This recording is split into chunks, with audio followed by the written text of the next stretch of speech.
Let's Dance was one of David Bowie's biggest hits. In 1983, it topped the Billboard Hot 100 charts. The song was produced by Nile Rodgers from the group Chic. Viewed mainly as a dance tune, it was a big departure from Bowie's usual music style. But there is also a backstory that many may not be aware of. While it may not be obvious from the lyrics, Bowie was actually addressing a human rights issue that had clearly been ignored for too long. In this video, we will discuss the real story of the song, Let's Dance by David Bowie. Songs are like timestamps through your journey in life. They can remind you of exactly where you were, what you were doing, and who you were with. The good times that you want to remember,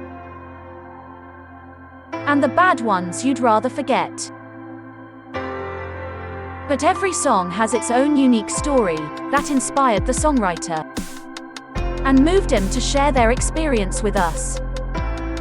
In this video, we will follow the songwriters on their journey and discover the real story behind the song.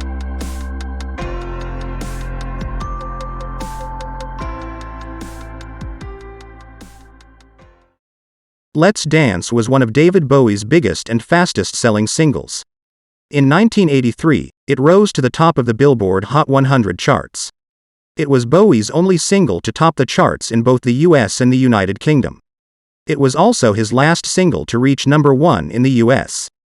The song was produced by Nile Rodgers from the group Chic and featured a guitar solo by blues guitarist Stevie Ray Vaughan. The song's lyrics were said to be inspired by an old fairy tale called The Red Shoes. It's the story of a peasant girl who puts on a pair of shoes that takes control of her. She is unable to remove them and is forced to dance. That fairy tale led to a 1948 movie called The Red Shoes. In the film, a dancer is told to put on the red shoes to dance. Let's Dance was a major departure from Bowie's usual rock music style. But the big story here was the message embedded in the music video that many may not be aware of.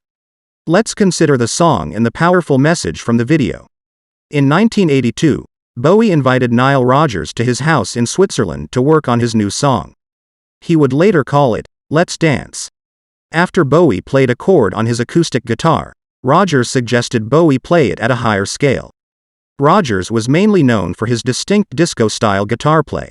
But since that music era was ending, he decided to change the song so it didn't have such a disco club sound. As far as Rodgers was concerned, he was working on what would become another David Bowie rock single. He did not consider it a dance song, but the final version did in fact become quite popular in clubs. Perhaps the title, along with Bowie's repeated calls in the song to dance, was simply too much for listeners to resist. Once the song was completed, they started work on the music video. Bowie chose to film the video inside a small bar at the Corinda Hotel in Australia. It was the best thing that could have ever happened to the hotel, as it has now become a major tourist attraction. People love taking pictures as they stand in the same spot where Bowie stood during the filming. But the reason Bowie chose Australia wasn't because of the beautiful scenery. Rather, he wanted to create a video that would send a message to the world about the unequal treatment of the native people of Australia known as the Aborigines. As Bowie stated in an interview back in the 80s, "As much as I love this country, it is probably one of the most racially intolerant in the world, well in line with South Africa. The Aborigines can't even buy their drinks in the same bars. They have to go around the back and get them through what's called a dog hatch." With Bowie's comment in mind, let's consider a brief history of the country. The first known inhabitants of Australia were the Aboriginal natives. By the time Europeans arrived in 1788, things changed. What followed were mass killings of the native people that continued into the 1900s. In addition, the Aboriginal people were viewed as an underclass and used as cheap labor for the new inhabitants. For a more detailed account of how the native children were used as domestic workers, check out the 2002 film titled Rabbit-Proof Fence. A link to the movie description is provided below.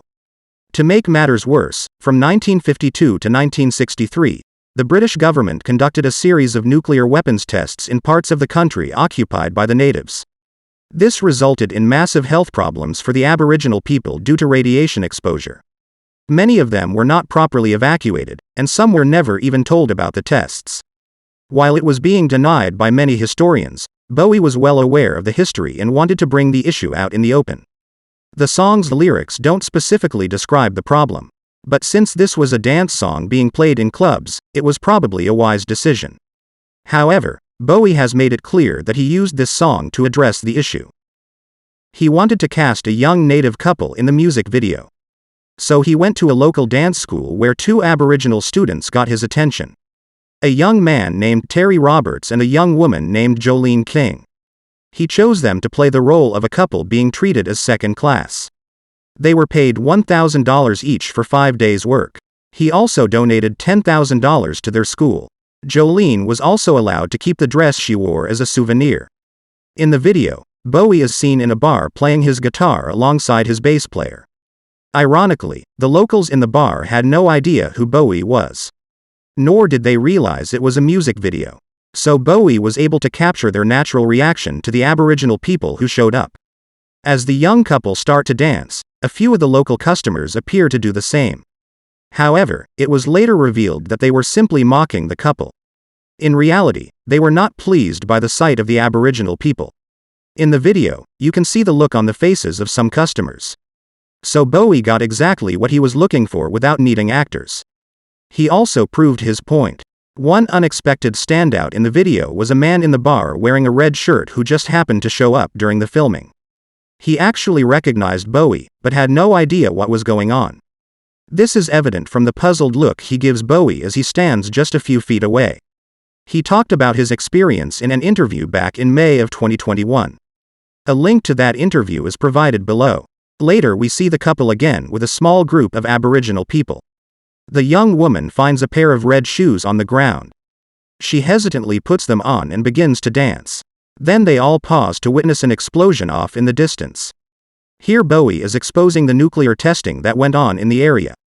We then see an overbearing boss, played by Bowie, demanding more production from the young man. In a creative display of symbolism, he is next seen pulling the heavy machine he was working on. The machine is also attached to a fancy car that he also has to pull down the street, thus showing how his cheap labor supports someone else's wealthy lifestyle. Next we come to a fancy home with expensive cars. The young woman is seen scrubbing the floor of the front porch as a wealthy woman walks right across the area she just cleaned. There is a look of hopelessness on the young woman's face. Again, to illustrate just how futile her labor is, we next see her scrubbing the street in the middle of traffic. The message is obvious. No matter how hard she works, there is never a true feeling of accomplishment. The couple wind up meeting at a crosswalk. As they go for a walk, they admire the wealth displayed around them. We then see them seemingly enjoying the same lifestyle as the people who have abused them. In one scene, they dine at a fancy restaurant. On a trip to the museum, they are not impressed by the artwork on the walls. They recognize it as mere copies of the tribal drawings that their people have been doing for generations. As they walk past a shoe store and see a pair of red shoes, it hits them.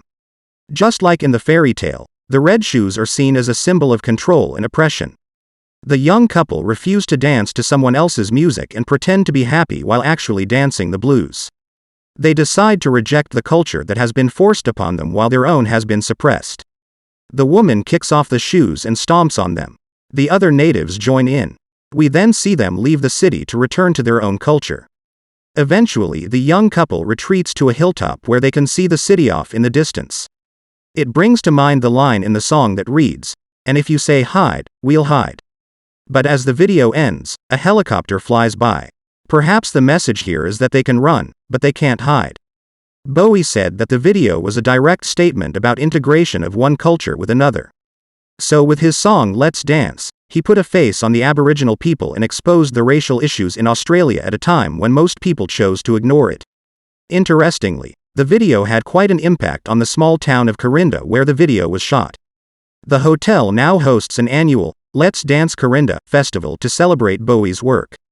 Thanks to the production talents of Nile Rodgers, Let's Dance became Bowie's most popular song. It created a new fan base of younger listeners. And perhaps to no one's surprise, it also made Bowie somewhat of a local hero among the Aboriginal people of Australia. The real story behind the song series is a growing collection of behind-the-scenes stories on some of the biggest-selling songs from the past and present. Our other series is called Stupid crime stories you just won't believe. It is a collection of some of the craziest crimes committed by the dumbest criminals. You can find them all on our channel page, or you can click the playlist link in the description below. If you enjoyed this video, please hit the thumbs up button and share the link with your friends. And be sure to subscribe to this channel for updates.